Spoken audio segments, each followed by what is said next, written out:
dreams that you want to accomplish. And so was, I was like that. So every morning I would go to school, a 20 kg guy puts on a bag of 10 kg, and every day I would go to school thinking, today is the day school is going to ask me what I want to become. But 10 years just passed by. School never asked me what I wanted to become. In fact, the first time school ever asked me something was when I cleared my 10th board exams, and it asked me, you want to choose commerce or you want to choose science? I wanted to say none of the above, but that was not the option. Ever since the age of 14, when I read my first personal development book, I knew I want to be an author in life. I knew I have to be a speaker in life.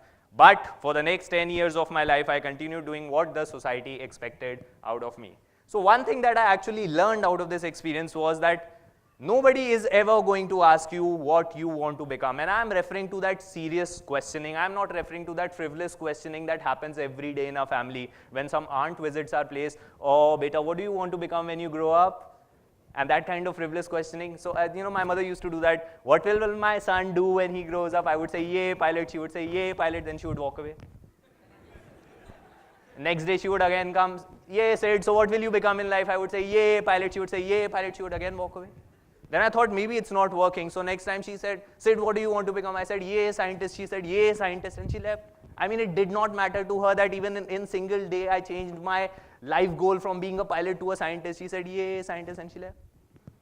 It's not that my mother is a bad mother, but let me tell you, it's our own responsibility to find out what you are going to become. I think it was Harry Potter's author, J.K. Rowling, who said that there should be an expiry date on the blame we actually put on our parents for steering us in the wrong direction. Once we are old enough to sit behind the wheels, the responsibility of direction lies with us. And all of us are old enough to sit behind the wheels, right? So first thing I learned was that at school that I need to find out what I want to become, and I decided at the age of 14 that I want to be a speaker, I want to be an author. But then, I did not have the courage to fight with my parents and tell them that this is what I wanted to do. There was no conventional courses available for me at that point of time. Then came the college time. How many of you are commerce students over here? I'm just curious. All right. Then I'm sure you are aware of this subject called financial management or accounts.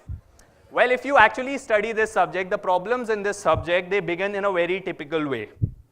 Ram had 50 lakh rupees. Out of 50 lakh rupees, Ram purchased land worth 20 lakh rupees and machinery worth 10 lakh rupees. Am I right or wrong? Yes?